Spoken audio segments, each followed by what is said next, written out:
Bismillahirrahmanirrahim. Assalamualaikum warahmatullahi wabarakatuh.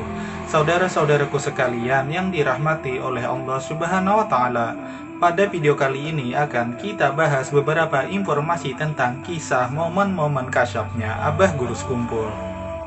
Dulu di awal-awal pengajian Abah Guru Skumpul dibuka di sekitaran tahun 1990-an. Pembacaan maulid biasanya dilaksanakan sesudah sholat maghrib, dan pembacaan kitab dilakukan sesudah sholat isya. Dan jika pembacaan maulid al-habsyi dilakukan di musola Ar-Raudah, maka pembacaan kitab dilaksanakan di rumah Abah Guru Skumpul. Namun dulu ada hal aneh yang dialami oleh salah satu murid dari Abah Guru Skumpul saat dia menghadiri pengajian tafsir Marahul Labid pada saat itu. Yakni dulu ketika Abah Guru Skumpul menjelaskan tafsir sebuah ayat, sang murid merasakan bahwa penjelasan dari Abah Guru itu sangat bagus untuk diabadikan atau direkam. Namun belum lagi selesai apa yang terbesit di hatinya, si murid itu, Abah Guru Skumpul pun sudah berucap di tengah-tengah pengajian. Kata beliau, ini tidak boleh ada yang merekam dan tidak boleh ada yang menggunakan kaset. Kurang lebih begitulah kata-kata dari Abah Guru Skumpul saat itu. Hingga sang murid yang di hatinya sempat bicara ingin merekam dan dikasyaf oleh Abah Guru Skumpul itu langsung merasa malu dan berjanji di hatinya untuk tidak mengulangi hal tersebut. Koromah kasyaf dari Abah Guru Skumpul yang lain adalah dulu pernah ada seorang santri Darussalam yang hadir di pengajian Abah Guru Skumpul saat masih di Keraton.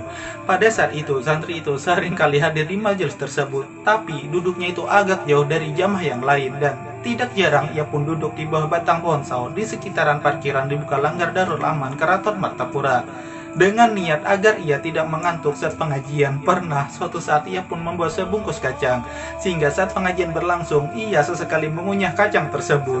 Namun tidak beberapa lama setelah itu, dari dalam rumah Abah Guru Skumpul yang tengah menjelaskan kitab tafsir memperingatkan, "Tolong ya, yang makan kacang di luar itu berhenti dulu, ini kita lagi membaca kitab," kata Abah Guru Skumpul. Lalu setelah merasa dikasyaf oleh Abah Guru Skumpul seperti itu, ia pun langsung berhenti makan kacang. Di samping tentu saja merasa malu karena semua mata orang yang di sekitarnya pada saat itu saling memandang ke arah dirinya. Dan pernah juga nih ya, di saat pengajian Abah Guru Skumpul di Keraton, ada orang yang selalu duduk di teras rumah beliau. Di samping karena dia ini memilih untuk lebih menghormati jamaah yang lebih tua untuk bisa masuk ke dalam rumah Abah Guru Skumpul, juga karena di luar udaranya lebih bebas dan leluasa. Karena itulah dia memilih di luar. Dan biasanya selesai pembacaan maulid, seperti biasa selalu diselingi istirahat sesaat, karena Abah Guru Skumpul biasanya menjamu tamu-tamu terhormat beliau seperti Syekh Muhammad Saman Mulia dan Habib Jan Al-Habsyi yang rutin hadir di majelis maulid beliau. Dan jamaah yang berada di dalam rumah Abah Guru Skumpul biasanya duduk tenang, sementara yang di luar ada sebagian kecil yang menyempatkan untuk merokok karena memang mungkin hobi mereka. Tapi ketika selesai istirahat dan mulai pengajian, itu semua sudah mematikan rokoknya. Namun malam itu ada satu atau dua orang yang merasa tanggung untuk menyudahi untuk merokok. Pengajian pun sudah berjalan, tapi tidak lama kemudian Abah Guru Skumpul berucap, "Tolong dipadamkan dulu rokoknya yang di bawah pohon pisang itu."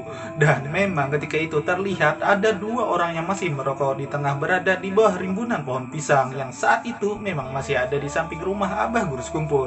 Lalu pertanyaannya, kenapa Abah Guru Skumpul bisa tahu ada orang yang merokok di luar rumah, padahal jelas dari tempat beliau duduk itu tidak bakal terlihat?